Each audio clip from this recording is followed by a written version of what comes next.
नमस्कार, good morning दोस्तों, सुप्रभात। आप सभी को गुड मॉर्निंग, नमस्कार। आप सभी का स्वागत है आज की इस करंट अफेयर्स की क्लास में, जिसमें हम लोग बातचीत करेंगे आज के कुछ महत्वपूर्ण विषय जिन पर हमें बातचीत करनी है।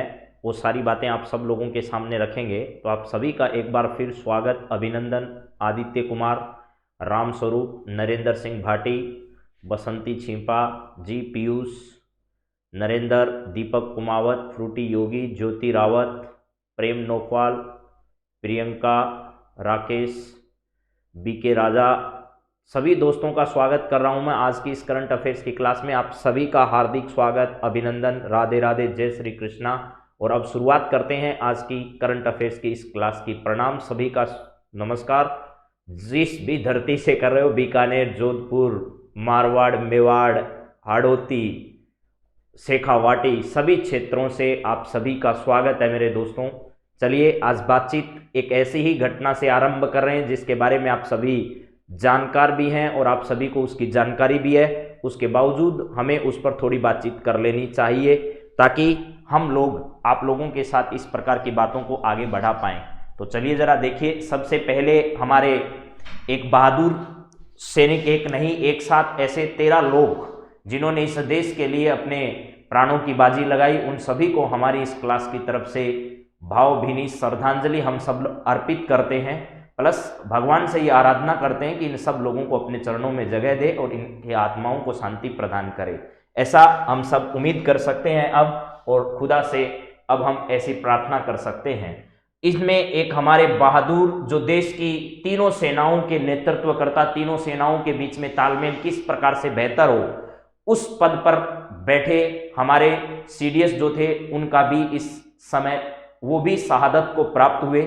इस देश के लिए ही काम करते हुए वे हमेशा रहना चाहते थे और इस देश में वृद्धि में रहकर ही वो अपना जीवन बिताना चाहते थे, और वही खुदा को मंजूर भी हुआ।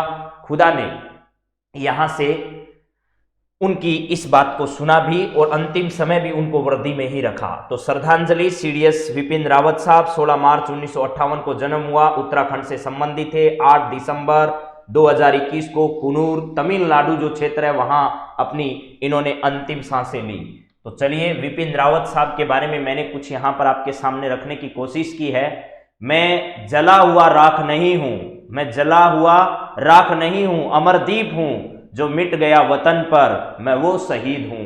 तो यहां लिखा हुआ है, मैं जलता हुआ राख नहीं हूं, अमरदीप हूं। यानी विपिन रावत जैसे बहादुर सैनिक इस देश में पैदा है, तब तक इस देश के बारे में किसी को चिंता करने की जरूरत नहीं है। वो हमेशा कहा करते थे, चाइना, पाकिस्तान, ये सब मुद्दों पर बहुत बारीकी से अपनी नजर रखने वाले थे।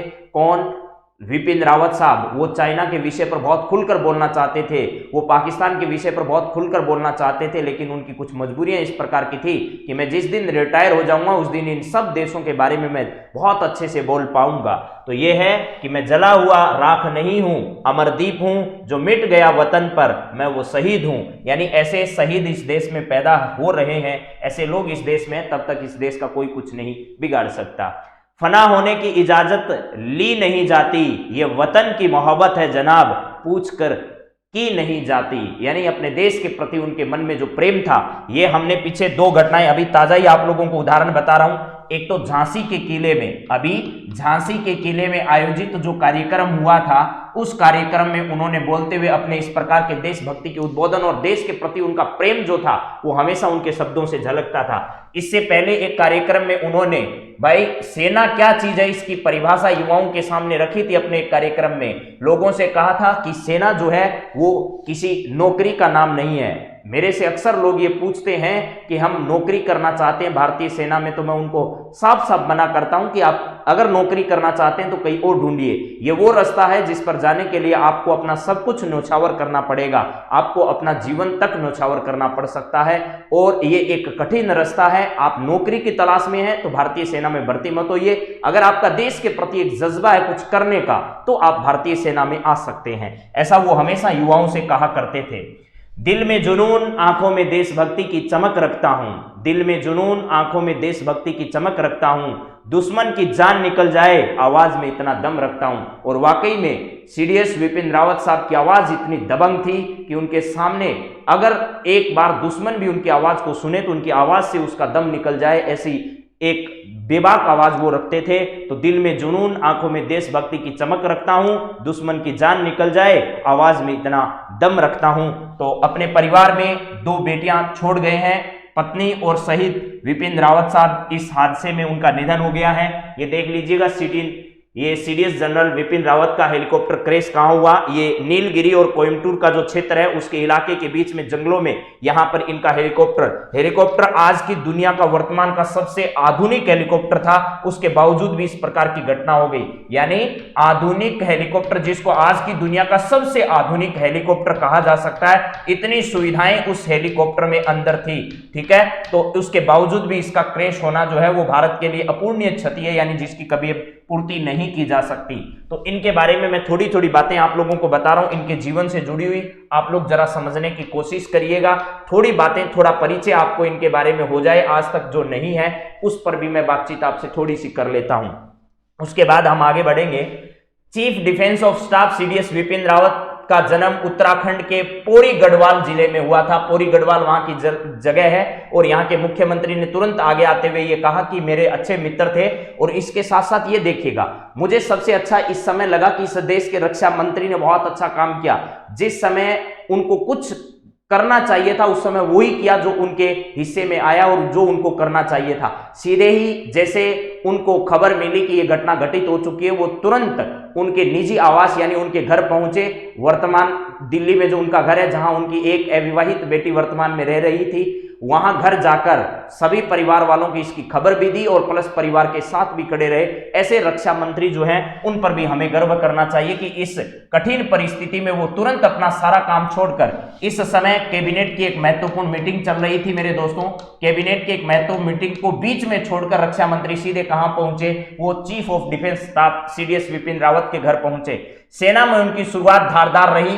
फौज में रहने के लंबे वक्त के दौरान जनरल रावत को सेना के प्रमुख के सम्मान से नवाजा जा चुका है। जनरल रावत पहली बार मिजोरम में 16 दिसंबर 1978 को 11वीं गोरखा राइफल्स की 5वीं बटालियन में क्या हुए थे, कमीशन हुए थे। इन्होंने अपने एनडीए का जो एग्जाम पास किया था, और एनडीए का एग्जाम नेशनल डिफेंस एकेडमी जिसको अपन कहते हैं, वो परीक्षा ही इतनी हार्ड मानी जाती है और उसके बाद उसका जो इंटरव्यू है वो भी बड़ा खतरनाक होता है। इन्होंने अपने इंटरव्यू के सारे अनुभव जो है वो साझा किए थे बच्चों के साथ। इन्होंने कहा कि एक बार मेरे से इंटरव्यू में ये पूछा गया कि अगर आप एक कठिन परिस्थितियों में जाना चाहते हैं जहां से आपकी संभावनाएं बिल्कुल कम है और आपको कहा जाए कि किसी एक वस्तु का चुनाव करिए, तो आप कौन सी वस्तु का चुनाव करना चाहेंगे? तो इन्होंने कहा कि मैं सिर्फ एक माचिस जो होती है, जिसको आप जानते हैं छोटी डब्बी होती है, दिया सिलाई जिसको अपन कहते हैं, सिर्फ मैं अपने साथ वो ले जाना चाहूंगा, उसके अलावा मुझे कोई जरूरत नहीं है। उसके बाद उस एसएसबी के इंटरव्यू बोर्ड ने उनको घुमा फिराकर अपना उत्तर बदलने के लिए इतना मजबूर किया कि वो अपना उत्तर उसके बावजूद भी नहीं बदले। तो हमेशा कहा करते थे, जो फैसला एक बार कर लिया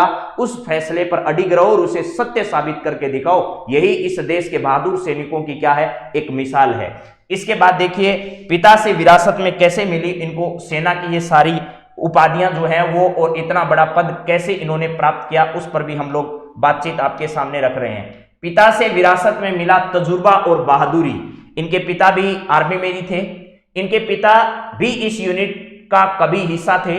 पिता का पुराने तजुर्बा जनरल विपिन रावत को विरासत में मिला, जो आगे की जंग में काम आया। भारत चीन युद्ध के दौरान जनरल रावत ने मोर्चा संभाला। इस दौरान उन्होंने नेफा, जो नॉर्थ ईस्ट फ्रंटियर एजेंसी है, उस बटालियन की कमान संभाली थी। इसके अलावा इन्होंने कांगो में संयुक्त राष्ट्र की पीस कमिंग फोर्स की क्या की थी, अगुवाई भी की थी। यानी न केवल भारत बल्कि यूनाइटेड नेशंस के जो नेतृत्व के मिशंस होते हैं उनका भी इन्होंने क्या किया था, नेतृत्व किया था। ऐसे बहादुर थे विपिन रावत साहब। अब और कुछ बातें उनके जीवन से संबंधित आपके सामने मैं रख रहा हूं, जरा देखिएगा। यहां पर आपके सामने पहला 1 सितंबर की घटना यहां है आपके सामने। 1 सितंबर को यहां पर क्या हुआ और कैसे इनको भर्ती किया गया था, ये जरा आपके सामने मैं एक बार रख रहा हूं, जरा देखिएगा। यहां पर है 1 सितंबर 2016 को सेना के उप प्रमुख का पद भी इन्होंने संभाला। 31 दिसंबर 2016 को सेना चीफ का पद पर काबिज हुए, यानी सेना प्रमुख बने। इनकी कार्य कुशलता और बॉर्डर इलाकों में तजुर्बे की दक्षता को देखते हुए भारत सरकार ने जनरल रावत को 1 जनवरी 2020 को 1 जनवरी कब 1 जनवरी 2020 को तीनों सेनाओं, ये डेट जरूर याद रखना आप लोग, 1 जनवरी 2020 को तीनों सेना प्रमुख यानी chief defence of staff CDS बनाया था। यानी 2019 में हमारी चर्चा लंबे समय से चल रही कि भाई तीनों सेनाएं जो है, अगर किसी युद्ध क्षेत्र में तीनों सेनाएं मिलकर काम करें तो कितनी ताकतवर हो सकती है, इसके बारे में प्रयास किया जाए। तो सेनाओं के गठन के लेकर के देश की नई सरकार जब बनी, उसके बावजूद क्या किया गया, 2019 में इस प्रकार के एक पद के सृजन पर बातचीत कंफर्म हो पाई और सरकार ने 1 जनवरी 2020 को एक सीडीएस नाम का नया पद जो वो सृजित किया। और पहला पद किसको दिया जाए, इस पर जब बातचीत हुई तो इसकी जो अपॉइंटमेंट कमेटी थी उसमें प्रधानमंत्री का सबसे बड़ा जो विश्वसनीय चेहरा निकलकर सामने आया वो था विपिन रावत का। और विपिन रावत पर इतना भरोसा इस देश के प्रधानमंत्री करते थे कि जिस समय हमने हमारा जिस प्रकार का मिशन पाकिस्तान के साथ, चाहे वो अभी पिछले दिनों हुए सर्जिकल स्ट्राइक का हिस्सा, उस सर्जिकल स्ट्राइक की पूरी जिम्मेदारी किसको दी गई थी, विपिन रावत को दी गई थी। उसका पूरा नेतृत्व किसने किया, विपिन रावत ने किया था। उसके बाद उनका भरोसा और ज्यादा बढ़ गया था विपिन रावत पर। तो 1 जनवरी 2020 जो है, इसमें तीनों सेनाओं के यानी इनमें तीनों में तालमेल कैसे किया जाए, इसको लेकर के चीफ ऑफ डिफेंस स्टाफ जो है वो अत्याधुनिक कैसे किया जाए, सेना को अत्याधुनिक कैसे किया जाए, चाहे वो हथियारों के मामले में हो, चाहे वो टेक्नोलॉजी के उपयोग के मामले में हो, हमेशा सेना को नए अस्त्र शस्त्र देने और उनकी नई नई चीजों इनोवेशन के साथ उनको शामिल करना, इसके हमेशा पक्षधर रहे थे। तो एक बार जरा इनको भी देख लीजिएगा, आगे थोड़ी बात और करते हैं। यहां पर हम लोग किस विषय पर देखें, 1962 में चीन के जंग के दौरान जनरल रावत ने बहादुरी का परिचय देते हुए मैकमोहन रेखा पर गतिरोध को लेकर के पहले टकराव में चीनी सेना से लोह लिया, बहादुरी से उन्हें रोके रखा। बतौर मेजर उन्होंने जम्मू कश्मीर जैसे अशांत इलाके में शांति कायम करने के लिए एक कंपनी की कमान भी संभाली। जबकि उन्हें कर्नल के तौर पर जिम्मेदारी सौंपी गई थी तो किबुथु में वास्तविक नियंत्रण रेखा जो हमारी एलएसी है, इसके अलावा पूर्वी सेक्टर पर 5वीं बटालियन 11 राइफल्स गोरखा राइफल्स की कमान भी इन्होंने संभाली। यानी 1962 का भारत चीन का जो युद्ध है, 1962 का भारत चीन का युद्ध है, उसमें भी अपनी महत्वपूर्ण भूमिका क्या कर चुके हैं, विपिन रावत साहब निभा चुके हैं। इसके बाद देखिए और क्या बातें हैं। सेना में रहते हुए अब तक विशिष्ट सेवा मेडल से इनको सम्मानित किया जा चुका है और इन्हें उत्तम युद्ध सेवा पदक भी मिल चुका है, अति विशिष्ट सेवा पदक भी मिल चुका है, युद्ध सेवा पदक भी मिल चुका है, सेना पदक भी मिल चुका है, विशिष्ट सेवा पदक भी इन्हें दिया जा चुका है। यानी सेना का ऐसा कोई सा भी पद नहीं है जो यहां पर इनको मिला नहीं हो।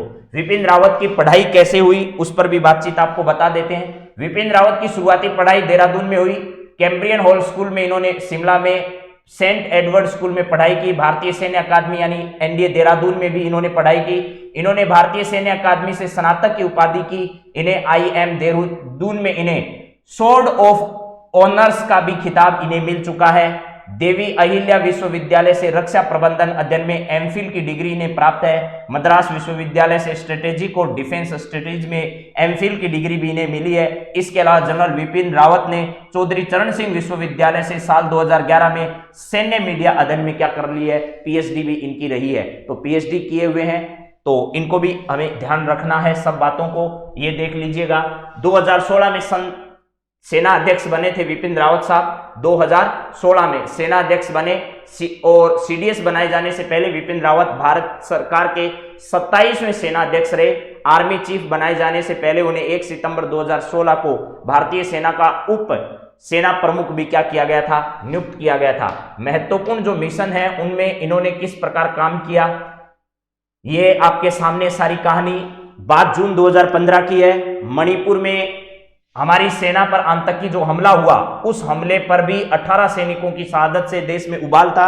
उस दौर में संयोग से 21 पैरा 3rd कॉर्पस के कमांडर विपिन रावत ही थे। उन्होंने दुनिया को दिखाया कि भारत पर आंच आती है तो क्या होता है। इस यूनिट के पैरा कमांडो ने सरहद पार करके म्यांमार में ऑपरेशन किया। एंटी आतंकी ग्रुप के 60 से ज्यादा आतंकियों को उनकी माद में ही घुसकर ढेर कर दिया। यानी मणिपुर में भी जो हमला हुआ उसके बदले में भी हमने जो ऑपरेशन किया था वो ऑपरेशन को अंजाम भी देने वाले कौन थे? विपिन रावत साहब थे। ठीक है, इसके बाद है पाकिस्तान की हरकतों का जवाब उन्होंने अपने अंदाज में दिया।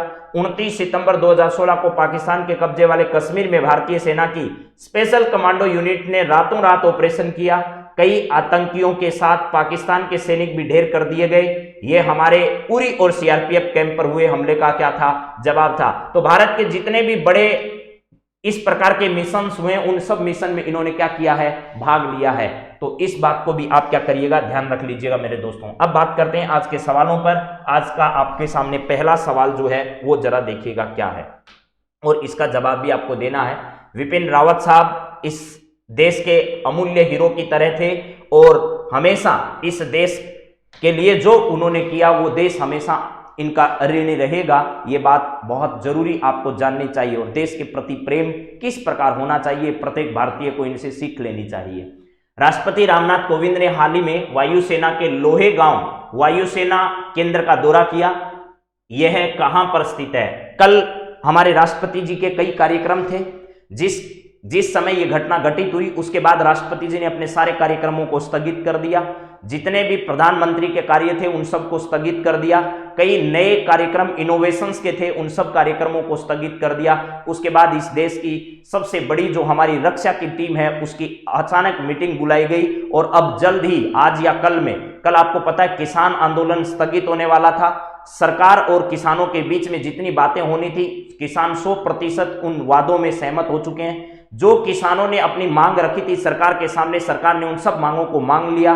कल हालांकि एक ड्राफ्ट जो सरकार के पास आया था उसमें पहले सरकार को किसानों ने 3 कमियां बताई और सरकार ने वापस उस ड्राफ्ट में वो 3 कमियां पूरी करते हुए किसानों के पास अपना ड्राफ्ट भेज दिया और किसानों ने इस पर सहमति प्रकट कर दी। अंतिम बयान जो थे रात शाम को सरकार और किसानों के आपस में होने थे लेकिन वो रात को इस घटना के बाद संपन्न नहीं हो पाए। आज किसान आंदोलन का मेरे हिसाब से भारतीय इतिहास में अंतिम दिन होगा और वो किसान आंदोलन आज स्थगित हो सकता है, उसकी औपचारिक घोषणा हो जाएगी आज।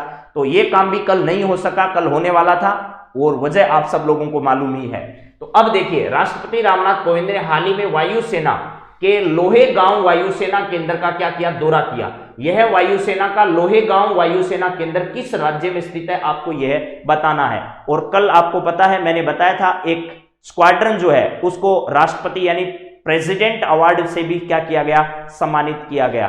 ठीक है, हाँ जी। यहां पर है गुजरात है क्या? नहीं साहब, गुजरात तो नहीं है। पंजाब है क्या? पंजाब नहीं है। हरियाणा है क्या? हरियाणा नहीं है। महाराष्ट्र का जो पुणे है ना, क्या है? पुणे महाराष्ट्र, पुणे महाराष्ट्र, पुणे महाराष्ट्र।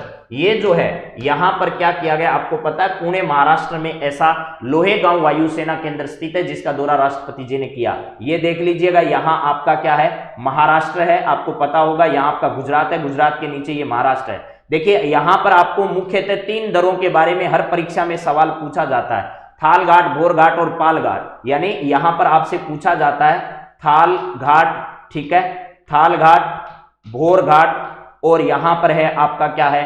पाल घाट। ये 3 घाटों के बारे में, थाल घाट, भोर घाट और पाल घाट के बारे में पूछा जाता है। ये दोनों जो हैं वो महाराष्ट्र में है, ध्यान रखना। ये नीचे आप लोगों का जो केरल वाला क्षेत्र है यहां पर पड़ता है, ये वाला पाल घाट जो है वो ध्यान रखना। यानी यहां से जो आप लोगों का क्षेत्र है इसमें जाने के लिए अलग रास्ते हैं, इन दोनों के लिए अलग रास्ते हैं। तो पहला आप लोग अगर इधर से होकर पश्चिमी बंगाल के कलकत्ता जाना चाहते हो तो आपको इस रास्ते से होकर जाना होगा, यानी नासिक वाला जो क्षेत्र है वो। और इस दरे से अगर आप पुणे जाना चाहते हो तो आपको इस दरे से क्या करना होगा? गुजरना पड़ेगा। तो ये सारे तीनों दरें जो हैं वो बार बार परीक्षाओं में जो है वो आते हैं। इनका क्रम भी आप लोगों को क्या करना है? ध्यान रखना है। ठीक है, हाँ जी। आपने IBPS का नाम सुना होगा, ठीक है। इस I की जगह हटाकर T लगा दो, TBPS, ऐसे आप याद कर सकते हो। इसमें क्या है आपका? ये थाल घाट है, ये बोर घाट है और ये क्या है आपका?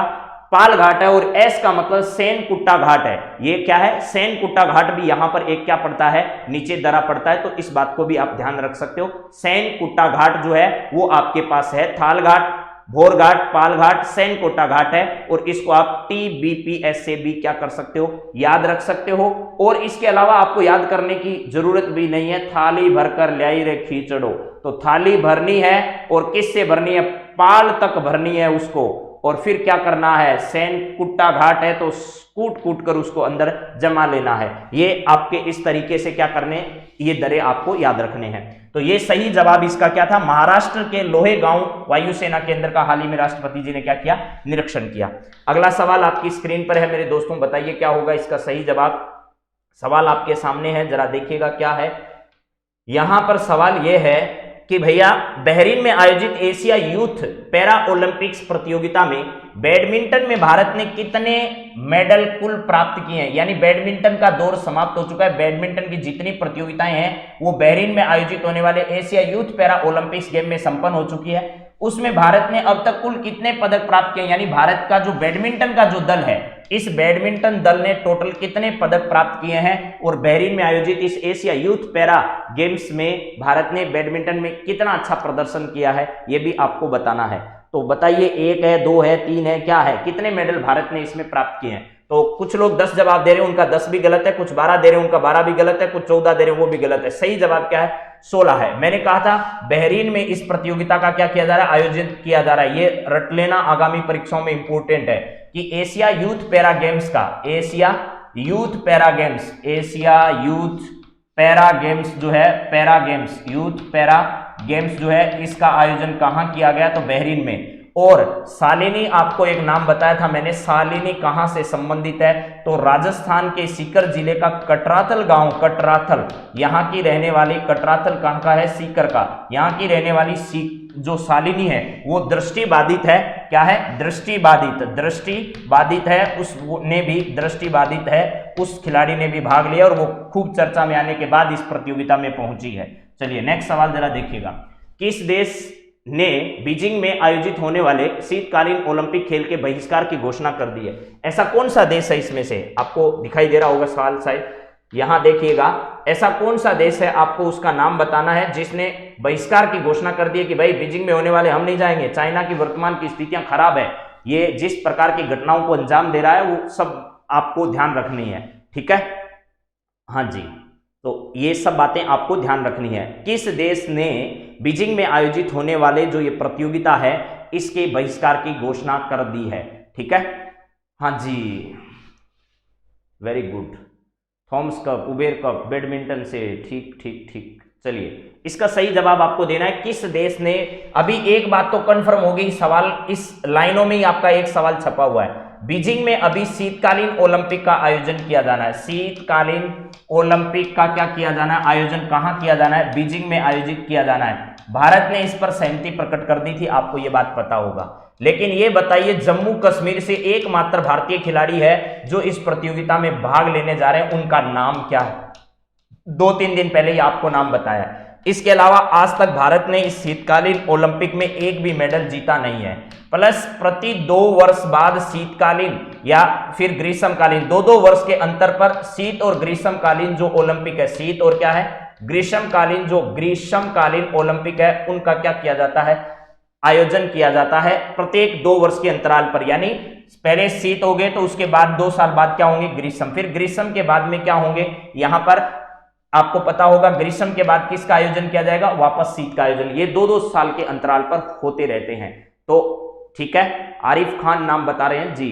चलिए अगली बात अपन करें, जुबेर खान बता रहे हैं, ठीक है, आगे आए और भी बताओ, आरिफ खान, जुबेर खान, आरिफ खान, ठीक है, आरिफ खान सही नाम है, ठीक है। आरिफ खान एकमात्र खिलाड़ी हैं, आरिफ खान, आरिफ खान ये है, इन्होंने एकमात्र खिलाड़ी है जो इस प्रतियोगिता में भारत की तरफ से इसमें भाग लेने। देखिएगा यूएई नहीं है, ऑस्ट्रेलिया नहीं है, अफगानिस्तान नहीं है, यूएसए जो है जिसको आप संयुक्त राज्य अमेरिका कहते हो, अमेरिका जो है उसने क्या किया है, ये घोषणा कर दी कि भाई चीन में आयोजित होने वाले इस शीतकालीन ओलंपिक में हम लोग भाग लेने नहीं जा रहे हैं, ये ध्यान रखना, ठीक है। हाँ जी, तो ये सब क्या करना है आपको, यूएसए ध्यान रखना है। यूएसए अभी हाल ही में बीजिंग में आयोजित होने वाले शीतकालीन ओलंपिक, इनका आयोजन कौन करता है, तो ओलंपिक समिति के द्वारा इनका क्या किया जाता है, आयोजन किया जाता है। अभी ग्रीष्मकालीन ओलंपिक का आयोजन कहां हुआ, तो जापान की राजधानी, जापान की राजधानी कहां पर, टोक्यो में इसका क्या किया गया, आयोजन किया गया। जापान की राजधानी टोक्यो में हाल ही में संपन्न हुए जो ओलंपिक है उनके बारे में भी आपको पूरी जानकारियां पहले भी पढ़ाई है और आगे भी ध्यान रखना है। अगला सवाल जरा देखिए, जर्मनी, अच्छा इसमें ऑप्शन भी एक ही दिया है, कोई बात नहीं, एक ही आपको याद करना है, ऑप्शन एक आ गया तो कोई दिक्कत नहीं है, छपा नहीं होगा शायद। यहां पर है जर्मनी का नया चांसलर किसे बनाया गया है? 16 सालों तक सत्ता में रहने वाली एंजेला मर्केल के स्थान पर अब कौन बने हैं जर्मनी के नए चांसलर? तो जर्मनी के बारे में आप लोग खूब जानते हो, जर्मनी का रूर प्रदेश, जर्मनी का कौन सा प्रदेश है? रूर प्रदेश, आपको ध्यान रखना है, खनिजों के लिए बड़ा प्रसिद्ध है। ऐसे ही भारत में जो आप लोगों का झारखंड का पठार है, ठीक है, कौन सा पठार है? झारखंड का पठार। झारखंड का पठार का नाम आप लोग जानते होंगे, झारखंड का जो पठार है, बुंदेलखंड का पठार, ये सब पठार जो है, ऐसा झारखंड का जो क्षेत्र है वो कौन सा क्षेत्र है जिसे क्या कहा जाता है? रूर प्रदेश के नाम से जाना जाता है। तो ये भी आपको ध्यान रखना है। ये भारतीय जो आप लोगों का ये प्रायद्वीपीय वाला भाग जो है, ये प्रायद्वीपीय वाला जो भाग है, इस भाग का हिस्सा कौन सा है ये आपको ध्यान रखना है, ठीक है। रूर प्रदेश के नाम से किसे जाना जाता है भारत में? तो जर्मनी कैपिटल जो है वो जर्मनी की बर्लिन है, एकदम सही बात है। हिटलर ने का नाम भी आपने सुना होगा, किसका? हिटलर का नाम भी अगर आपने सुना है तो भी जर्मनी समझ में आ जाएगा। जर्मनी में जाकर हिटलर से मुलाकात की सुभाष चंद्र बोस ने, किसने? सुभाष चंद्र बोस ने। और आपको पता होगा सुभाष चंद्र बोस ने मुलाकात इसीलिए की थी कि इस देश को क्या किया जाए, अंग्रेजों से जल्दी क्या किया जाए, छुटकारा दिलवाया जाए। इसके लिए जितनी भी सहायता की जा सकती है वो सब सहायताएं यहां पर करनी चाहिए। हाँ जी, दामोदर नदी घाटी परियोजना भी है, वेरी गुड। चलिए अब बात करते हैं आगे। तो अभी हाल ही में किसको बनाया गया जर्मनी का नया चांसलर? ध्यान रखना, अब अगर ऑप्शन में एंजेला मर्केल आ जाए, यहां वो लिख कर देगा आपको, पहला ऑप्शन यही देगा, एंजेला मर्केल, ठीक है। एंजेला मर्केल जो है वो मैंने दिया वैसे नहीं देगा आपको, मैंने तो यहां दे दिया आपको, ये उत्तर यहां देगा वो आपको। तो आपको ध्यान रखना है, इस पर टिक नहीं करना है। अब नए ओलाफ शोल्टर्स जो है वो नए क्या है, यहाँ के चांसलर है। ओलाफ शोल्टर्स जो हैं वो यहाँ के क्या हैं, नए चांसलर बने हैं। तो इनका नाम ध्यान रखना, ठीक है। हाँ जी, तो सबसे पहले हाँ जी, नेताजी नाम जो है वो भी यहाँ पर सुभाष चंद्र बोस के बारे में नेता नाम से संबोधित, ठीक है। तो ये संबोधन भी हिटलर ने क्या किया था, इनको संबोधित किया था। सुभाष चंद्र बोस जो है वो किस प्रकार विभिन्न परिस्थितियों से गुजर कर जो है वो कहां पहुंचे थे, जर्मनी पहुंचे थे, किस प्रकार काबुल के रास्ते होते हुए उनको वहां पर क्या करना पड़ा, जाना पड़ा, ठीक है। चलिए नेक्स्ट बात करते हैं। आपको पता ही होगा, अगला सवाल ये रहा, बिम्स्टेक के सदस्य देशों के लिए मानवीय सहायता और आपदा राहत अभ्यास पेनेक्स 2021 का आयोजन कहां किया जाएगा? 20 से 22 दिसंबर तक। 20 से 22 दिसंबर तक इसका आयोजन कहां किया जाएगा? पहली बात तो आपको यह पता होना चाहिए, ये बिम्स्टेक जो है वो बंगाल, बे ऑफ बंगाल जो है वो बंगाल की खाड़ी से लगते हुए देशों का एक क्या है, संगठन है, जिसमें टोटल मिलाकर कितने सदस्य देश हैं? 7 सदस्य देश हैं। इन देशों के लिए एक मानवीय सहायता और आपदा राहत अभ्यास पेन एक्स का आयोजन जो है वो कहां किया जाएगा? 20 से 22 दिसंबर। और यह भी परीक्षा में सवाल आ चुका है कि बिम्स्टेक का मुख्यालय कहां पर है। बिम्स्टेक जो है, इस बिम्स्टेक का मुख्यालय कहां पर है, यह एक प्रतियोगी परीक्षा में सवाल आ चुका है। आपको यह ध्यान रखना है, सेकेंड ग्रेड का एग्जाम, इससे पहले जो सेकेंड ग्रेड हुई है उसका पेपर उठाकर देखना, उस सेकेंड ग्रेड के पेपर में आपको यह सवाल छपा हुआ मिलेगा कि इस बिम्स्टेक का मुख्यालय कहां पर स्थित है। तो आप बताइए तब तक। यहां पर 20 से 22 सितंबर को पेनेक्स इन देशों के बीच में आयोजित होने वाला जो है क्या है, आपका एक संगठन है। उस संगठन में भारत भी शामिल है, बांग्लादेश भी शामिल है, श्रीलंका भी आपका शामिल है। ये सारे देश जो हैं वो इसके अंतर्गत क्या है, शामिल हैं, ठीक है। हाँ जी, वेरी गुड। तो अब देखो, पुणे महाराष्ट्र में, ढाका बांग्लादेश में, काठमांडू नेपाल में, श्री जयवर्धनपुर कुट्टी श्रीलंका में। तो इसका आयोजन कहां पर किया जाएगा? तो ध्यान रखिएगा, इसका आयोजन पुणे महाराष्ट्र में किया जाएगा, पुणे महाराष्ट्र में किया जाएगा, यहां ध्यान रखना है। पेन एक्स 2021 जो है वो 20 से 22 दिसंबर को कहां पर इसका आयोजन किया जाना है? तो इसका आयोजन किया जाएगा आपका बिम्स्टेक सदस्य देशों के बीच में मानवीय सहायता आपदा राहत अभ्यास पेनेक्स 2021 का आयोजन पुणे महाराष्ट्र में इसका आयोजन किया जाएगा। कब से कब तक? 20 से 22 दिसंबर तक आयोजन किया जाएगा। ये बात आपको याद रख लेनी है। ढाका बांग्लादेश हालांकि इसका सदस्य है, ठीक है, नेपाल भी है और यहां पर आपका श्रीलंका भी इसका क्या है, सदस्य है। तो चलिए जरा नेक्स्ट बात करते हैं अगले सवाल पर। अगला सवाल आपका क्या है, जरा देखो। सी इज ए चेंज मेकर कार्यक्रम किसके द्वारा लॉन्च किया गया है हाल ही में आपको यह बताना है। हाल ही में सी इज चेंज मेकर कार्यक्रम किसके द्वारा लॉन्च किया गया है? ये रहा आपके सामने, सी इज चेंज मेकर, यानी वह क्या बन सकते हैं? चेंज मेकर बन सकते हैं। इस सी से आप लोग पकड़ सकते हो सवाल का उत्तर क्या है। तो कार्यक्रम किसके द्वारा लॉन्च किया गया? ये सी है SHE, ठीक है। ये किसके लिए प्रयोग होता है? अंग्रेजी का भी अगर आपको थोड़ा ध्यान है तो भी आपका सवाल सही हो जाएगा। बोलो जरा बोलो। यहां पर है राष्ट्रीय महिला आयोग, राष्ट्रीय मानवाधिकार आयोग, राष्ट्रीय दिव्यांग आयोग, राष्ट्रीय चिकित्सा आयोग। तो ध्यान रखना, ये चिकित्सा वाला नहीं है, दिव्यांग वाला नहीं है, मानवाधिकार वाला नहीं है। राष्ट्रीय महिला आयोग के द्वारा सी इज चेंज मेकर, यानी महिलाओं की राजनीति में भूमिका, महिलाओं की कहां पर? महिलाओं की राजनीति में जो भूमिका है, राजनीतिक, उस राजनीतिक भूमिका को बढ़ाने के लिए महिलाएं अपने घर की जो चौखट है उससे बाहर निकलकर देश का नेतृत्व किस प्रकार करे, यह उनमें जोश भरने के लिए, यह उसमें भावनाओं पैदा करने के लिए एक कार्यक्रम जो है राष्ट्रीय महिला आयोग द्वारा चलाया जा रहा है, जिसका नाम है सी इज ए चेंज मेकर। यानी महिलाएं भी चेंज मेकर की भूमिका में आ सकती है, लेकिन उनको कैसे कैसे इस प्रकार की ट्रेनिंग दी जाए, कैसे कार्यक्रमों में उनको शामिल किया जाए, उनके लिए सशक्तिकरण के लिए कौन से प्रयास किए जाएं, उसके बावजूद ऐसा होगा। तो अभी हाल ही में जो राष्ट्रीय महिला आयोग है उसके द्वारा इस प्रकार का कार्यक्रम महिलाओं के लिए क्या किया जा रहा है? चलाया जा रहा है। तो राष्ट्रीय महिला आयोग जो है, ये ध्यान रखना, सी इज ए चेंज मेकर कार्यक्रम इनके द्वारा लॉन्च किया गया है। अगला, हाल ही में विश्व असमानता लैब द्वारा विश्व असमानता रिपोर्ट 2022 जारी की गई है। इसके अनुसार वर्ष 2021 में भारत में 1% सबसे अमीर लोगों के पास कुल राष्ट्रीय आय का कितना प्रतिशत हिस्सा है? कुल राष्ट्रीय आय का कितना प्रतिशत हिस्सा है जो भारत में सिर्फ 1% लोगों के पास ही है? यानी भारत में असमानता इतनी ज्यादा व्यापक है कि इस देश का कितना प्रतिशत धन है जो देश के सिर्फ 1% लोगों के पास है, यह असमानता रिपोर्ट में उजागर हुआ है। 1% लोगों के पास इतना धन है, बाकी बच गए उनके पास पूरा धन। जो सोच लो आप लोग, निचला जो तबका है उसकी हालत कैसी होगी, उनके पास कितना धन होगा, उनकी आर्थिक स्थिति कैसी होगी, उनके पास संसाधन किस प्रकार के होंगे। 15%, 12%, 22%, 32%। तो अभी हाल ही में विश्व असमानता लैब जो है उसने इस असमानता रिपोर्ट 2022 के नाम से इसको क्या किया? प्रकाशित किया है। इसमें आंकड़े जो है वो विश्लेषण के लिए वर्ष 2021 के लिए गए हैं। इसमें भारत में 1% जो जनता है, इस 1% जनता के पास भारत के कुल 100% धन में से 22% धन इन 1% लोगों के पास ही है। अब सोचिएगा, बाकी बच गई 99% जनता के पास धन कितना है, अब ये अंदाजा लगाया जा सकता है। तो देश में आर्थिक स्थितियों के आधार पर अगर असमानता की बात की जाए तो बहुत व्यापक असमानता है, और उस व्यापक असमानता का आंकड़ा आपकी नजर में है कि 1% जनता जो गिनती में है उसके पास तो धन है 22%, और जो 99% जनता है उसके पास धन आप लोगों का कितना है? तो ये इसका 22% क्या होगा? सही जवाब होगा। अगला सवाल देखिएगा क्या है।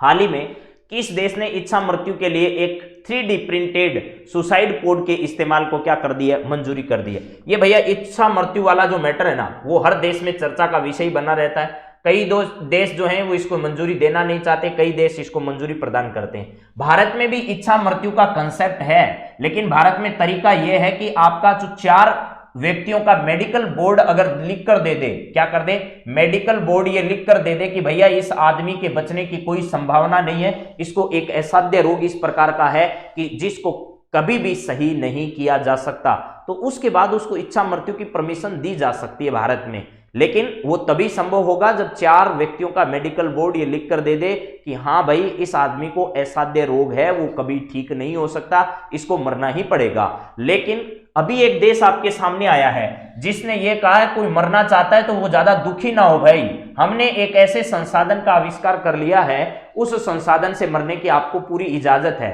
कई देशों ने यहाँ इच्छा दे रखी है कि भाई इच्छा मृत्यु आप जीना नहीं चाहते हो तो आप लोग ऐसा कर सकते हो, लेकिन इस देश ने तो संसाधन भी बना दिए, एक ऐसे संसाधन का आविष्कार भी कर दिया है जिसमें आपको ज्यादा दिक्कत नहीं आएगी, यानी मौत भी आनंदित तरीके से होगी। और ये एक पोर्ट बनाया गया है, ऐसा कह सकते हो एक ताबूत जो होता है उस ताबूत के आकार का होगा, ऊपर से ये बंद होने वाला होगा और उसके अंदर एक बटन होगा यानी स्विच वाला होगा, जिसमें धीरे धीरे उस ताबूत के अंदर ऑक्सीजन को क्या किया जा सकता है, ऑक्सीजन को कम किया जा सकता है। ऑक्सीजन को क्या किया जा सकता है?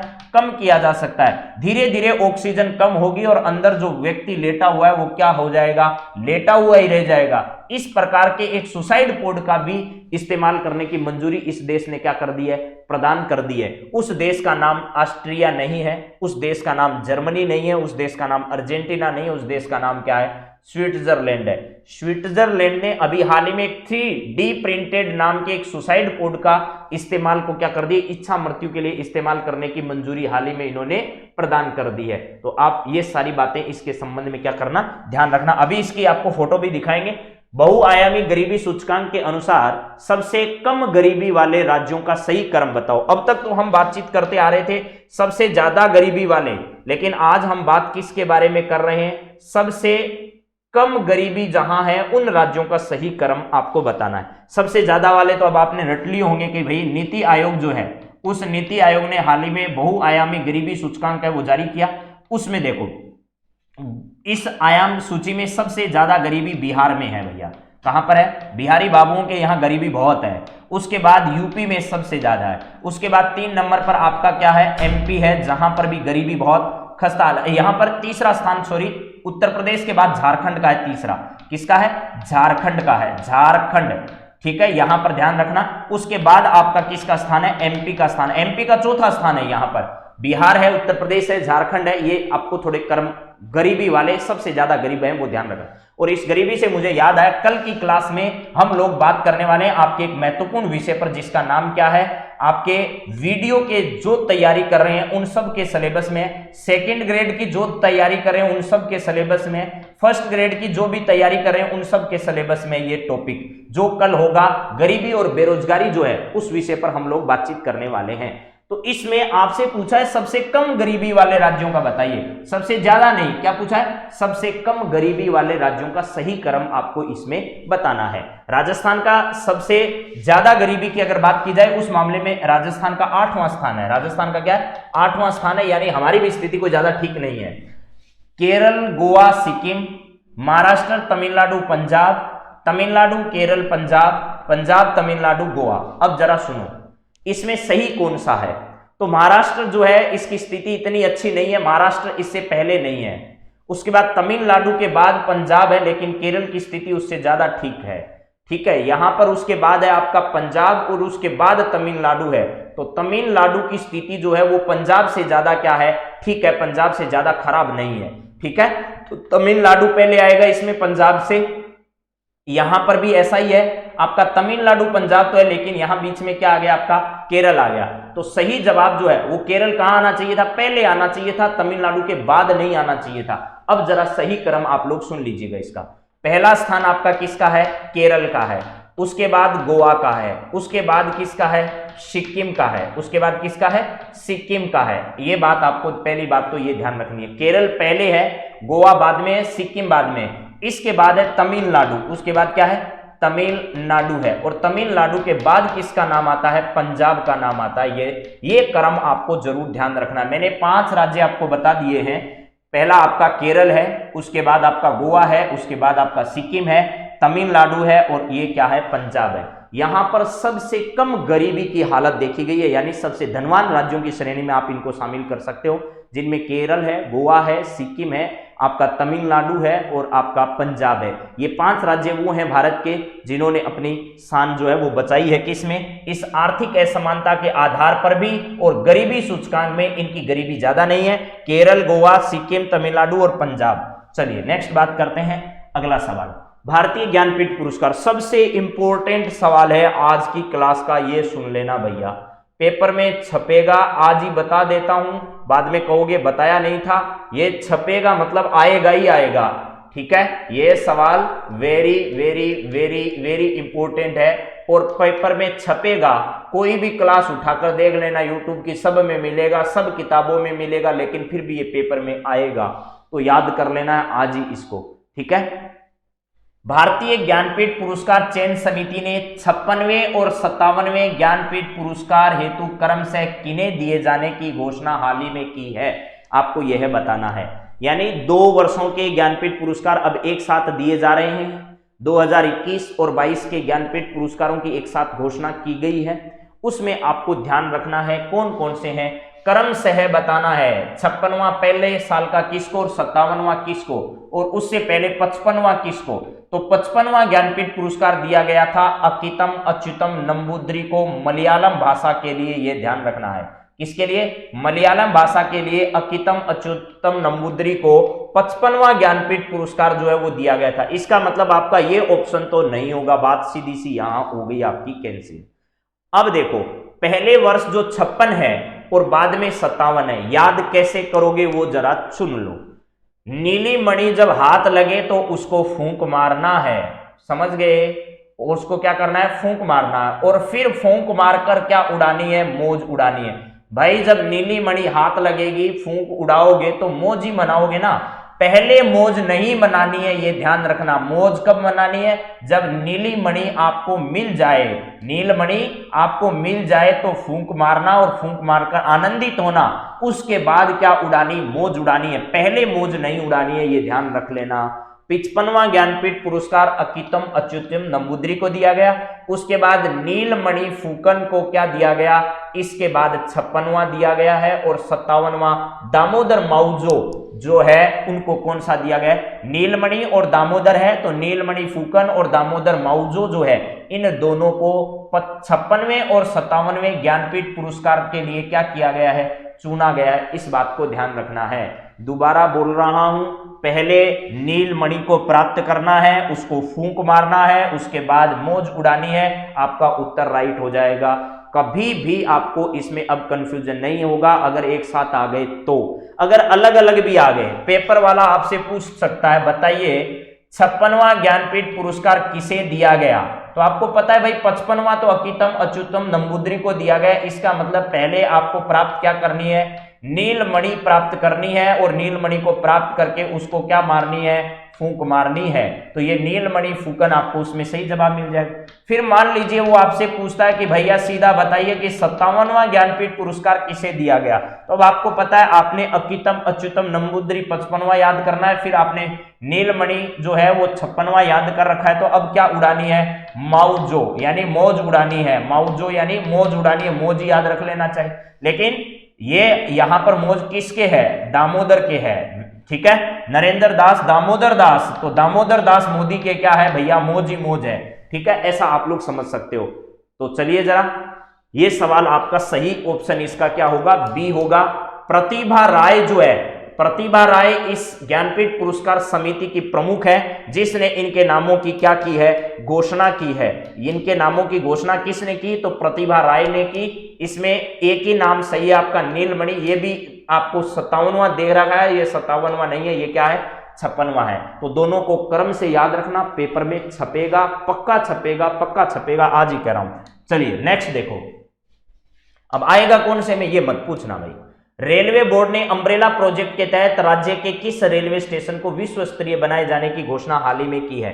राजस्थान का ऐसा कौन सा रेलवे स्टेशन है जिसको रेलवे बोर्ड ने उसे अम्ब्रेला प्रोजेक्ट के तहत और पीपीपी मोड पर आधारित है, यानी अब राजस्थान क्या, भारत सरकार जो है जिस प्रकार एरोप्लेन जो है वो एयर स्टेशन जो है वो पीपीपी मोड पर जो है वो दे दिए हैं, ठीक उसी प्रकार अब केंद्र सरकार ये सोच रही है कि इन सब रेलवे स्टेशनों को भी हम क्या करें भैया, हम दे देंगे इन सब को, कहां पर, इन सब को दे रहे हैं पीपीपी मोड पर, यानी प्राइवेट पार्टनरशिप के आधार पर हम इन सब कामों को करवाने वाले हैं, क्योंकि इनको लगता है कि सुधार संभव हो सकता है तो प्राइवेटाइजेशन के माध्यम से किया जा सकता है, क्योंकि इस देश की जनता ऐसी है, वो बिना जब तक उसको दंड नहीं दिया जाए, जब तक उनके साथ प्रेम से व्यवहार किया जाए, सरकारी हर सामान का वो दुरुपयोग करते हैं, तो क्यों न उनके साथ ऐसा इस्तेमाल किया जाए कि पैसा लाओ और काम करवाओ।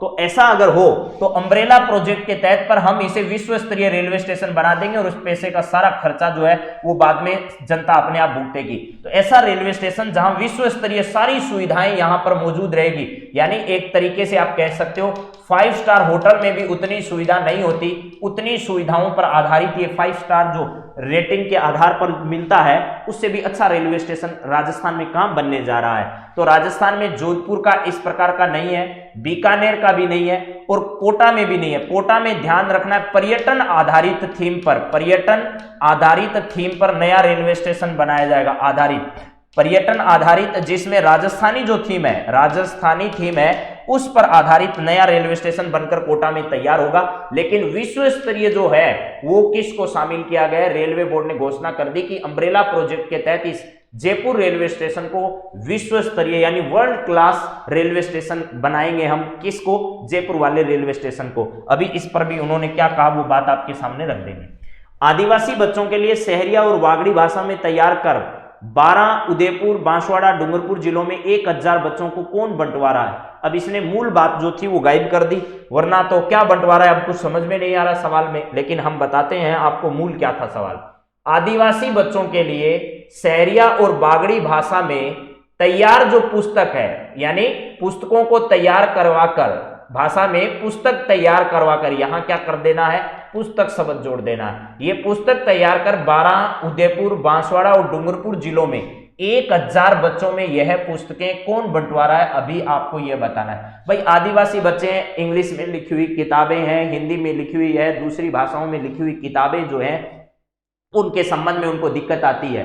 तो इस भाषा के संबंध में आदिवासी बच्चों के लिए जो सहरिया है, जैसे आपके बागड़ी भाषा है, इस भाषा में तैयार की गई पुस्तकें 12 जिले और उदयपुर जिले और बांसवाड़ा जिले और डूंगरपुर जिलों में 1000 बच्चों के लिए कौन बंटवा रहा है?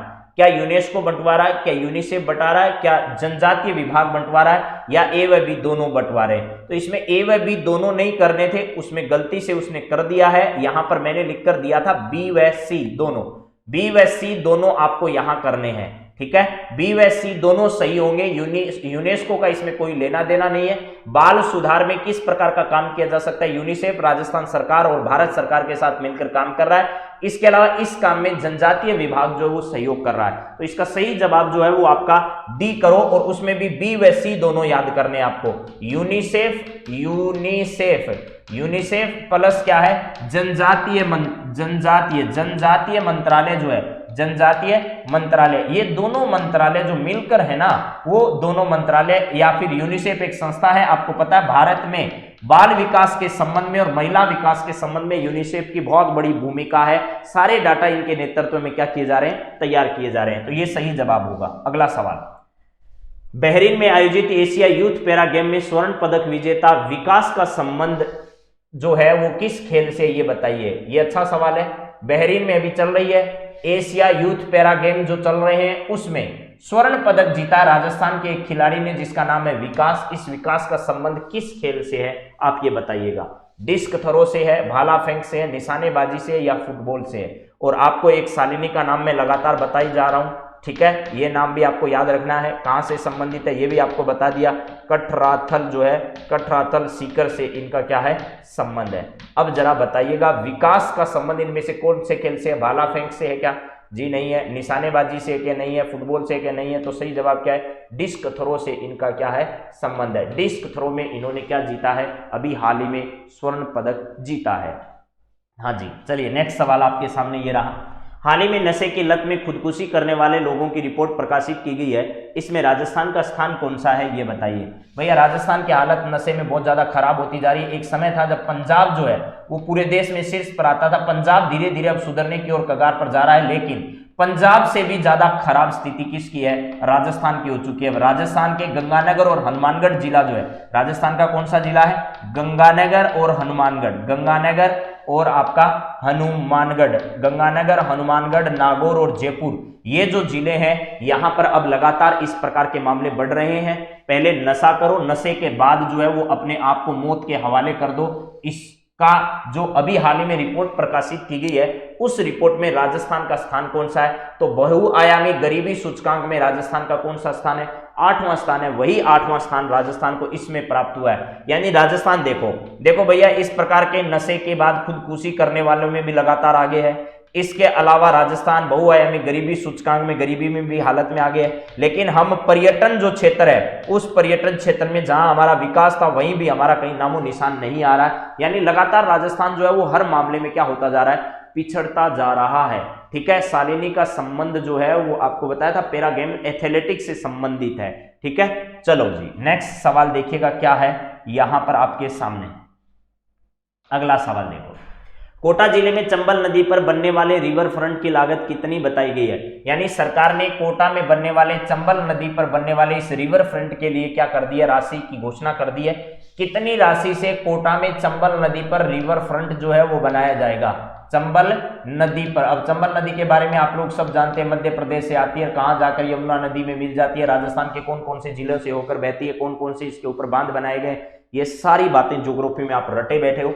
500 करोड़ रुपए की राशि नहीं स्वीकृत की गई है साहब, 1000 करोड़ रुपए की राशि नहीं की गई। अब इन दोनों में ज्यादा कौन सी है, तो इन दोनों में ज्यादा 800 करोड़ है। 800 करोड़ रुपए की राशि अभी जो है चंबल नदी पर बनने वाले रिवर फ्रंट के लिए सरकार ने इसकी घोषणा कर दी है कि 800 करोड़ रुपए की राशि से हम क्या बनाएंगे, चंबल नदी पर रिवर फ्रंट का हम क्या करने वाले हैं, निर्माण करने वाले हैं। तो मेरे हिसाब से आपको यह बात समझ में आ गई होगी। अब बढ़ते हैं हम लोग थोड़ा सा आगे, ठीक है। हाँ जी, 800 करोड़ रुपए इसकी क्या है, सही लागत है। 800 करोड़ रुपए की राशि से इसका निर्माण किया जाएगा।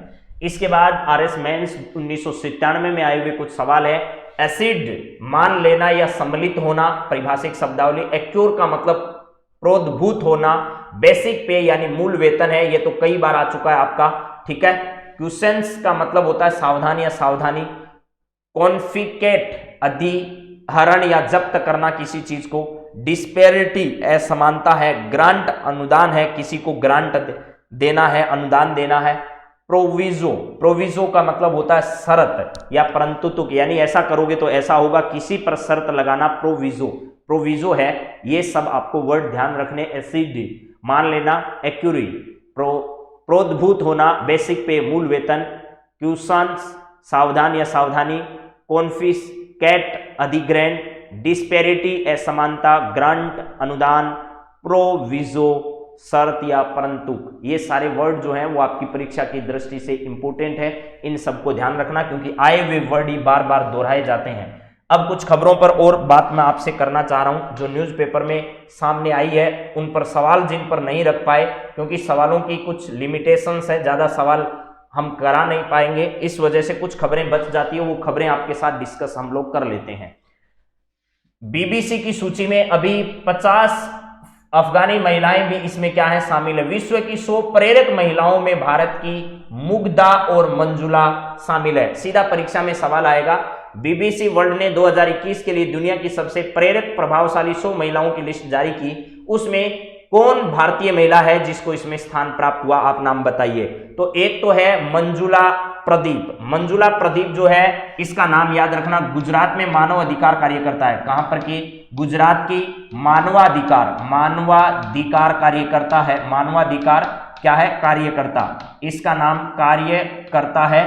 तो यहां मंजुला प्रदीप का नाम याद रखना है। मंजुला प्रदीप क्या है, गुजरात की मानवाधिकार कार्यकर्ता है। इसको बीबीसी की जो दुनिया की सबसे 100 प्रेरक महिला हैं उनमें इनको स्थान मिला है। इसके बाद आपको याद रखना है, ये अधिकारों यानी जो वंचित जातियां हैं, लिंग भेद है, उसके खिलाफ संघर्ष के लिए पहचान इनको मिली है। वहीं मुग्धा कालरा जो है वो ओटिज्म आपने पढ़ा होगा कहां पर, मानसिक जो मंदता होती है इसको कह सकते हैं, एक मानसिक रोग है ओटिज्म नाम का। इस बीमारी से पीड़ित बच्चे जो है उनके अधिकारों के लिए संघर्षरत है। नोट दैट डिफरेंट जो है इसकी सह संस्थापक है, यानी इनके साथ भेदभाव नहीं होना चाहिए, इस नाम की एक संस्था भी चलाती है, मुग्धा कालरा। ये क्या है, मुग्धा कालरा है, जो ओटिज्म नाम की बच्चों में बीमारी होती है। दुनिया की सबसे आज की बेहतरीन सबसे खराब बीमारी जो है वो ओटिज्म है। ओटिज्म नाम की बीमारी से बहुत सारे बच्चे आज ग्रसित हैं, जिसको विमंदिता आप लोग कह सकते हैं, ठीक है।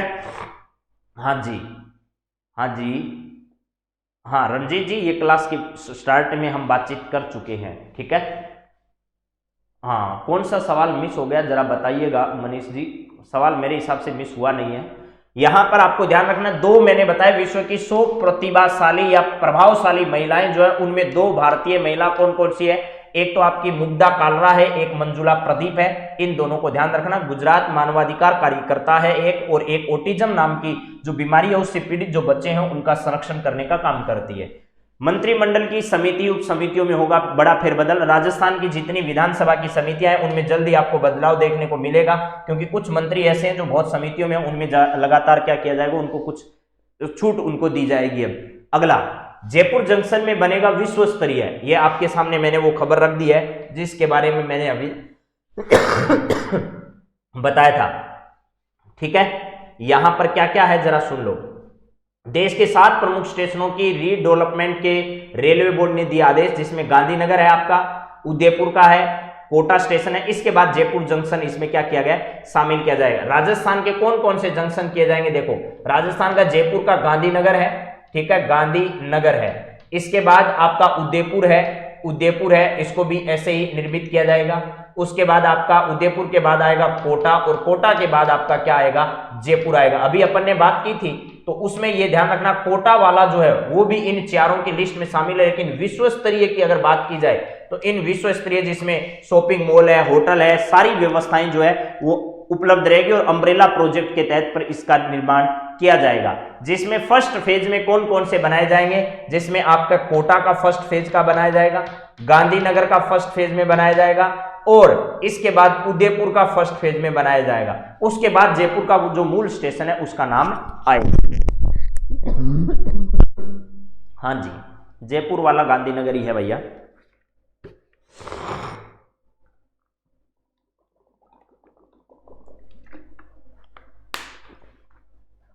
चलिए जरा इसके बाद अगली बात करते हैं।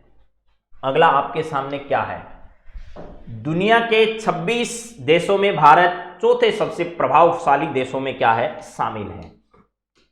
ये पावर इंडेक्स अभी जारी की गई है, विभिन्न देशों की शक्ति किस प्रकार की है, कौन सबसे ज्यादा ताकतवर देश है, इसका भी मूल्यांकन होता है देखो। और हाल ही का जो मूल्यांकन हुआ है इसमें कौन कौन से देश हैं जो ताकतवर हैं, उस ताकतवर श्रेणी वाले देशों की बात करें। दुनिया के सबसे शक्तिशाली देशों में चौथे स्थान पर है भारत का नंबर, ये देख लीजिए, भारत दुनिया के सबसे ताकतवर देशों में चौथे स्थान पर आता है। पहले स्थान पर है अमेरिका, लोवी इंस्टीट्यूट ने यह रैंकिंग जो है वो क्या की है, जारी की है। इसके बाद है चाइना, उसके बाद है जापान, और उसके बाद चौथा स्थान किसका आता है ताकत के मामले में, भारत का। उसके बाद रूस है, ऑस्ट्रेलिया है, कोरिया है, सिंगापुर है, इंडोनेशिया है और थाईलैंड है। अभी भारत ने रूस के साथ रक्षा समझौता किया है, बड़ा रक्षा समझौता है, 6000 करोड़ का रक्षा समझौता है। और उसमें भी ध्यान रखना है हमें कि भैया अभी जो हेलीकॉप्टर क्रैश हुआ है वो भी कहां से खरीदा गया था, रूस से ही खरीदा हुआ था, लेकिन वो आज की दुनिया का M11 जो हेलीकॉप्टर है, दुनिया का सबसे ताकतवर हेलीकॉप्टर जिसको माना जाता है, वो हेलीकॉप्टर था। तो ये देखिए अमेरिका, चीन, जापान, भारत, रूस, इसका ये क्रम आपको ध्यान रखना है। रैंकिंग बरकरार पर प्रभाव घटा, भारत चौथे सबसे शक्तिशाली देश में होने के बावजूद प्रमुख शक्तियों के मामले में पिछड़ गया है। 2020 की तुलना में इसमें समग्र स्कोर 2 अंकों की गिरावट आई है। हालांकि भविष्य के संसाधन के स्कोर में भारत अमेरिका व चीन के बाद कितने नंबर पर है, तीसरे नंबर पर है। रक्षा नेटवर्क में भारत का 7वां स्थान है और चीन से 2 गुना मदद जो है वो कई देशों को मिल रही है। इसके बाद देखिए चांद पर जाएंगे भारतीय मूल के मेनन, इनका नाम जो है वो आपको ध्यान रखना है। अमेरिका की जो स्पेस एजेंसी नासा है उसमें भारतीय मूल के अनिल मेनन का चयन हुआ है और ये चांद पर और मंगल पर अभी भेजे जाएंगे। नासा ने सोमवार को आगामी अंतरिक्ष मिशनों के 10 नए अंतरिक्ष यात्रियों का चयन किया है, जिसमें भारतीय यात्री जो है भारतीय मूल के मेनन, उनका नाम सामने है। अनिल मेनन इनका नाम है, क्या है, अनिल मेनन। अनिल मेनन का चुनाव जो है वो कहां से हुआ है, अमेरिका की नासा जो एजेंसी है उस नासा एजेंसी में अंतरिक्ष और चांद पर भेजे जाने के लिए इनके नाम का क्या किया है, नाम का चुनाव किया है और ये भारतीय मूल के हैं। इसका मतलब आपको ध्यान रखना है, भारतीय मूल के वो नए व्यक्ति आपके सामने आने वाले हैं, वो ध्यान रखना है, अनिल मेनन है। यानी अंतरिक्ष में जाने वाले अंतरिक्ष यात्रियों में जब भी पढ़ोगे, राकेश शर्मा आपके, सुनीता विलियम्स है, कल्पना चावला है, सिरिसा बांदला है, इनके नाम तो आपने पढ़े हैं। अब एक नया नाम सामने है जिनको आज के बाद आपको याद करना है और वो नाम क्या है, अनिल मेनन नाम है। अनिल मेनन इनका नाम है। अनिल मेनन भारतीय मूल के हैं और अमेरिका की नासा एजेंसी ने इनका क्या किया है, चुनाव किया है। अगला सवाल देखिएगा, ये भारत और रूस के बीच में जो रक्षा समझौते हुए हैं वो आपको बता दिए मैंने, ठीक है। लगभग 6,01,427 असोल्ट राइफल्स AK-207 की खरीद का समझौता इन दोनों देशों के बीच हुआ है। 2025 तक का लक्ष्य भी मैंने कल आप लोगों के सामने रखा था कि भारत और रूस के बीच में कितना व्यापार होना है, कितने बिलियन डॉलर का व्यापार होने वाला है, ट्रेड होने वाला है, वो सब बातें अपन ने कल की थी कि 30 बिलियन डॉलर ट्रेड और 50 बिलियन डॉलर जो है वो निवेश का लक्ष्य 2025 तक जो है वो रखा है, ठीक है। हाँ जी नरेश यादव जी, हाँ जी चलेगा। चलो नेक्स्ट देखिएगा, अगला सवाल आपके सामने है, नशे की लत में खुदकुशी के मामले महाराष्ट्र में सबसे आगे है। महाराष्ट्र, जहां पंजाब सबसे आगे हुआ करता था, वहां अब धीरे धीरे अन्य स्टेट भी नशे की लत में लगने वाले और खुदकुशी करने वाले लोगों की श्रेणी में लगातार क्या है, इजाफा होता जा रहा है। लोग नशे की प्रवृत्ति ज्यादा बढ़ती जा रही है और इसका मूल कारण है सामाजिक जो तनाव है, वो तनाव सबसे ज्यादा घातक होता जा रहा है। कर्नाटक दूसरे पर है और तमिलनाडु तीसरे स्थान पर है। केंद्र सरकार के प्रयासों के बावजूद भी नशे की लत चलते खुदकुशी के मामले लगातार क्या होते जा रहे हैं, बढ़ते जा रहे हैं। और यह जो है वो लोकसभा में अभी हाल ही में दिए गए जो बयान है सांसदों या मंत्रियों के द्वारा, उनके आधार पर यह रिपोर्ट जारी हुई है। तो इसमें आप लोग अंदाजा लगा सकते हैं, महाराष्ट्र सबसे आगे है, उसके बाद कर्नाटक है, उसके बाद तमिलनाडु, उसके बाद मध्य प्रदेश है, केरल है, छत्तीसगढ़ है, आंध्र प्रदेश है और राजस्थान है। तो पहला, दूसरा, तीसरा, चौथा, पांचवां, छठा, सातवां और आठवां स्थान राजस्थान का और 9वां स्थान इसमें किसका है, हरियाणा का है। पंजाब का इसमें नाम नहीं है, इसका मतलब पंजाब ने अपनी स्थिति को क्या कर लिया है, सुधार दिया है। ठीक है, हाँ जी। चलिए नेक्स्ट बात करते हैं अगले। ये आंग सान सू की घटना आपको बता दी है, इनको 4 साल की सजा जो है वो अभी हाल ही में सुनाई है और म्यांमार से संबंधित है। नेपोडी म्यांमार की क्या है, यहां पर राजधानी नेपाउ उसे भी कह सकते हैं, वहां की घटना है। म्यांमार के अपदस्थ स्टेट काउंसलर है और शांति के लिए नोबेल पुरस्कार विजेता है। 36 वर्षीय आंग सान सू की को अदालत ने 4 साल की जो सजा है वो क्या की है, सुनाई है। तो दिल्ली भी 1960 में आ चुकी है और इसके बाद में सू की अधिकांश व्यस्त जीवन जो है अमेरिका और यूके में बीता है और 1988 में ये म्यांमार वापस आई, तो अभी इनको सजा सुनाई गई है। तो चलिए जरा नेक्स्ट बात करते हैं, इस पर कल बात हमारी हो गई है। इसके बाद नौसेना जो है वो खास मिसाइल का परीक्षण भी अभी हाल ही में कर रही है, जो डीआरडीओ द्वारा तैयार की गई है। नीलमणि और मौजे को ज्ञानपीठ पुरस्कार मिल चुका है, ये बात मैंने पूरे विस्तार के साथ आपको यहां पर बता रखी है। जरा देख लीजिएगा क्या है आपकी खबर, ये आपके सामने मैंने रख दिया है कि भैया किसको ज्ञानपीठ पुरस्कार दिया जाएगा, किससे संबंधित है, ये पूरी बातें हैं। यानी असमिया साहित्यकार नीलमणि फुकन को 2021 के लिए, कोंकणी के साहित्यकार दामोदर माउजे को वर्ष 2022 के लिए प्रतिष्ठित ज्ञानपीठ पुरस्कार प्रदान किया जाएगा। भारतीय ज्ञानपीठ पुरस्कार चयन समिति ने मंगलवार को 56वें 57वें ज्ञानपीठ पुरस्कार की घोषणा की और इस पुरस्कार से सम्मानित प्रतिभा राय की अध्यक्षता में हुई चयन समिति की बैठक में यह फैसला किया गया। असमिया के साहित्यकार जो है 1933 में जन्मे फुकन का असमिया साहित्य से क्या है, विशेष संबंध रहा है। तो आपको फूंक मारनी है नीलमणि को और फिर मौज उड़ानी है। ठीक है, ये सब बातें आपके सामने मैंने कर दी है पहले ही। ये देखिएगा, काशी विश्वनाथ का जो मंदिर है, उस काशी विश्वनाथ के मंदिर का जो है वो लोकार्पण कार्यक्रम अभी हाल ही में आयोजित होगा। हमारे प्रधानमंत्री जो है वो 13 दिसंबर को इस कॉरिडोर का क्या करने वाले हैं, लोकार्पण करने वाले हैं। आप ये बात ध्यान रखिए, काशी विश्वनाथ का मंदिर काशी में ही है। भगवान विश्वनाथ यानी भगवान भोलेनाथ का यहाँ पर मंदिर है और काशी विश्वनाथ में प्रधानमंत्री की बड़ी आस्था है। इसको लेकर श्री काशी विश्वनाथ धाम कॉरिडोर जो है 2018 से काम चल रहा है। 400 करोड़ रुपए राशि लगाकर, इसमें 400 करोड़ रुपए की राशि लगाकर पुनरुद्धार इसकी योजना बनाई। 50,000 वर्ग मीटर में कॉरिडोर का निर्माण किया गया। कॉरिडोर 63 ऐतिहासिक मंदिर इसमें शामिल है। लोकार्पण कार्यक्रम 18 राज्यों के मुख्यमंत्री इसमें क्या होंगे, उपस्थित होंगे और बहुत ही पैसा यहां पर खर्च किया गया और बहुत ही भव्य मंदिर इनका बनकर तैयार हुआ है। ठीक है, इसके बाद में हथियार ड्रग्स पर लगेगा अंकुश। जो रिपोर्ट आई उसके बाद महिलाओं ने मांग की कि भाई ये घटना कम होनी चाहिए, धीरे धीरे इस पर अंकुश लगाएं। तो सरकार ने ऐसा वादा किया है कि हम ऐसा जल्दी करने वाले हैं। ये देखिए, मैंने अभी आपको थोड़ी देर पहले एक बात बताई थी, उसको एक बार फिर दोहरा देते हैं। ठीक है, यहां क्या है जरा वो समझ लो। पहली बात तो है, विश्व की 100 प्रेरक महिलाओं में भारत की मुग्धा व मंजुला है, इस पर मैंने आपसे बातचीत कर ली। इसके बाद स्विट्जरलैंड वो देश है जिसने सुसाइड कैप्सूल यानी इस प्रकार के 3D प्रिंटेड जो सुसाइड पोड जो है उसको मंजूरी प्रदान कर दी है कि कोई व्यक्ति सुसाइड करना चाहता है, इच्छा मृत्यु करना चाहता है, तो उसको इस प्रकार की एक मशीन में अपनी इच्छा मृत्यु प्राप्त करने की क्या होगी, परमिशन होगी। भारत दुनिया का सबसे असमान आय वाला देश जो है वो घोषित हो चुका है। यानी आय के मामले में असमानता के बारे में भी मैंने बता दिया भाई कौन कौन से देशों में स्थितियां क्या है। तो भारत दुनिया के असमान आय वाले मामलों में जो है वो उन देशों में क्या है, शामिल है जहां आय की असमानता। और मैंने ये भी बताया आपको, इस देश की 1% जनता के पास इस देश का 22% धन है। यानी पूरे देश में 100% धन है, उसका 22% धन जो है सिर्फ 1% लोगों के पास है। तो इस देश में असमानता का जो है वो भी मूल्यांकन बहुत ऊंचा चला गया है। इसके बाद लापलामा में जो ज्वालामुखी उगल रहा है उसने अपना भयंकर रूप धारण कर लिया है भैया। कई बार मैंने इस बात को बता दिया आपको। इसके बाद च्युइंगम से रुकेगा कोरोना का प्रकार, इस प्रकार का भी एक नया सर्वे सामने है, वाशिंगटन डीसी से इसको प्रकाशित किया गया है कि मॉलिक्यूलर थेरेपी जर्नल में यह शोध प्रकाशित हुआ है कि च्युइंगम गम में एक खास प्रकार के प्रोटीन जिसे हम ACE2 का मिश्रण कहते हैं, उससे कोरोना को क्या किया जा सकता है, धीरे धीरे कम किया जा सकता है। तो च्युइंगम की ये जो थेरेपी है ये प्रोटीन से आधारित है, इससे भी किया जा सकता है। कितना प्रभावी होगा ये तो भविष्य ही जानता है।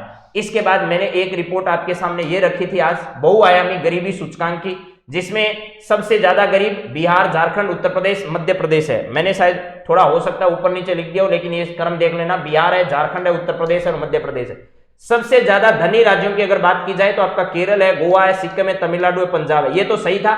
इसमें झारखंड मैंने नीचे लिखा और ऊपर यूपी लिखा, तो यूपी एमपी एक साथ है, बिहार और झारखंड एक साथ है। ठीक है, बिहार और झारखंड एक साथ है, यूपी एमपी एक साथ है। तो ये बहुआयामी गरीबी सूचकांक में सबसे गरीब राज्य है, सबसे ठीक जिनकी स्थिति है, सबसे कम गरीबी वाले राज्य जो है उनका क्रम है।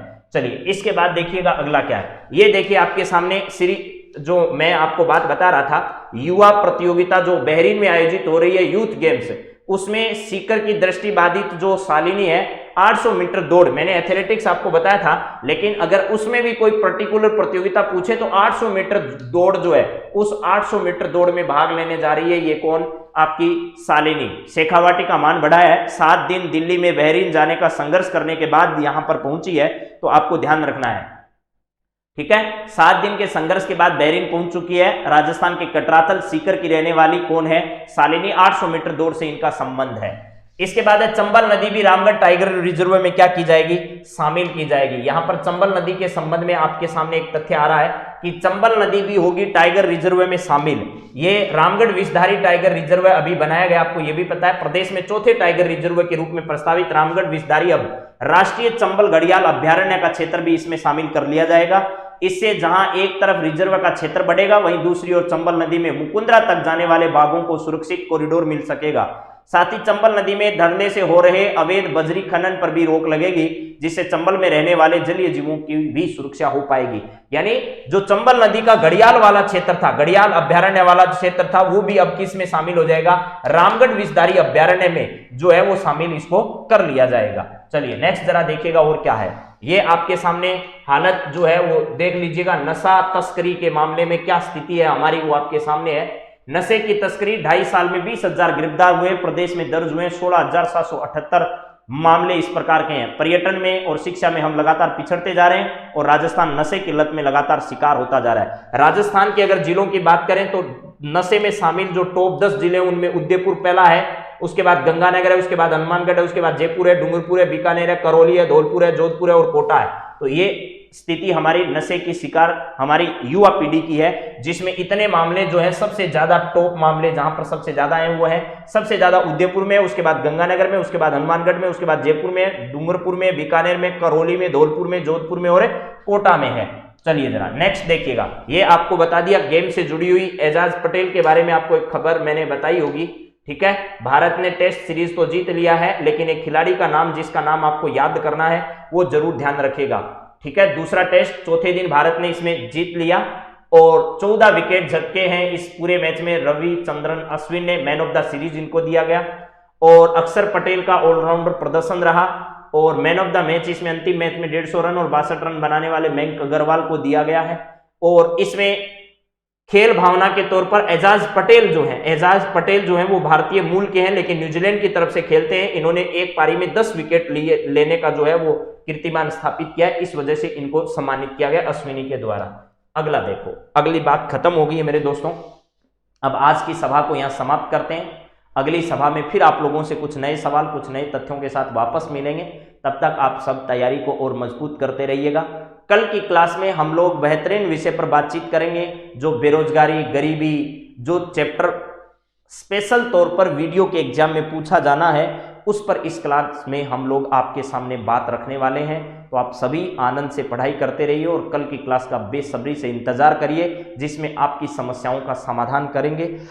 गरीबी और बेरोजगारी जो लगातार बढ़ती जा रही है उस पर बातचीत करेंगे। हो सकता है कोई करंट का सवाल, ये जो बहुआयामी गरीबी सूचकांक हाल ही में जारी हुआ है, मुझे तो ये लग रहा है कि आपके एक सवाल आना है, यहां से एक आ सकता है और ज्यादा से ज्यादा मैक्सिमम करे तो 2 आ सकते हैं, इससे ज्यादा सवाल आएंगे नहीं इस टॉपिक से। लेकिन हो सकता है आपसे अभी ये करंट वाला सवाल इस बहुआयामी गरीबी सूचकांक का वो पूछ ले, तो आप लोग ऐसा भी सवाल तैयार कर लें। तो चलिए, बहुत बहुत धन्यवाद आप सभी का। जय हिंद, जय भारत। विपिन रावत साहब को हमारी क्लास की तरफ से एक बार फिर भावभीनी श्रद्धांजलि, और खुदा और ईश्वर परवरदिगार से ये अपील कि अपने कदमों में उनको जगह दे और ऐसे वीर सपूत इस धरती पर हमेशा भेजते रहे, और हम लोग भी इस देश के प्रति हमेशा स्नेह प्रेम बनाए रखें। देश के गद्दार जो हैं उनको ऐसा सबक सिखाएं, उनको ऐसी भावना से वापस करें कि नहीं, आप देश के खिलाफ नहीं जाइएगा, ये देश हमारा है और इस देश के हर एक एक व्यक्ति का अधिकार इस देश पर है। तो आप सभी का एक बार फिर बहुत बहुत धन्यवाद। जय हिंद, जय भारत।